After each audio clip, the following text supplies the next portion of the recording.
Hello there, it's Ryan here for Silly Reviews. I would really appreciate it if you let me share with you and teach you how to cancel the billing or cancel your PhotoBear account. You may have your own personal reasons why you cancel it. It can be quite expensive.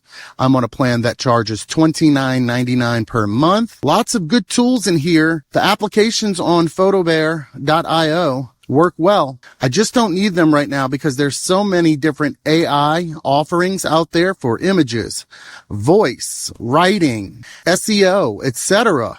that I've begun to catalog my own assortment of options for different tasks that I need to be completed. And they don't call for a subscription because there are free options out there.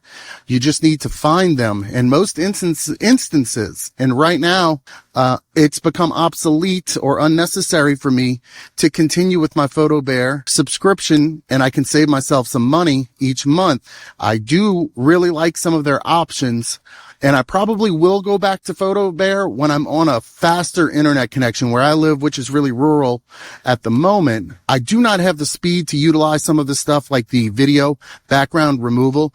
Uploads and downloads simply take too long, but I was using some of the like super resolution.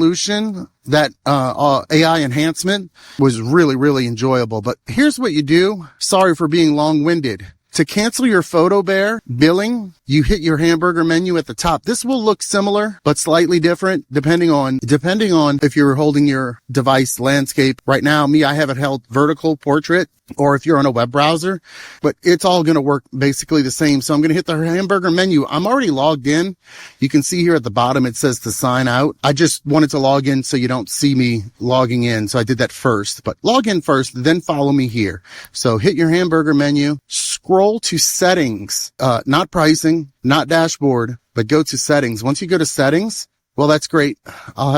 When you're in settings, you'll have three options here: general, password, and billing. Go to billing. They use Stripe, if you remember, because you had signed up. If you're doing this, they use Stripe for their billing. So it's going to redirect you to Stripe, and it's going to show I have the Pro plan, which renews tomorrow, September 14th. That's the card that I use for payment. So what we're going to do is simply cancel the plan. It's really that easy. So I'll hit cancel plan. If you cancel this plan, it will no longer be available to you. Yes, cancel plan. What is refreshing here? Oh, I lied. It took a minute to load up. So yeah, they hit you with this. They need to know what why'd you cancel this? Oh my goodness. So just hit other reason and put something here. So I just put no, hit submit. Thank you for your feedback. You're all caught up. And now at this point, it should no longer show that I have the plan. Well, I guess I still have a pro plan for a day, but that's how you cancel it. You will get an email from them, from PhotoBear via Stripe, which will confirm your cancellation. Make sure you get that email. I also always like to take screenshots of anything to do with billing, whether I'm paying an electricity bill, car insurance, anything, even if it's auto drafted, I don't care. I'm taking screenshots of all activity because a lot of companies will try to screw you. PhotoBear seems pretty legit. And like I said, I probably will go back to them once I have the internet speed. I have a need for speed so that I can use the video background removal, and maybe even that video transcription could really be helpful. Got some ideas for that. But that's it. I hope you found this useful. I know I talk a lot, but just lonely and I want to talk to somebody. So thanks for listening. Love you. Silly Reviews. Bye. Like, comment, check out the channel. I've been doing this since 2006. It's Silly Reviews.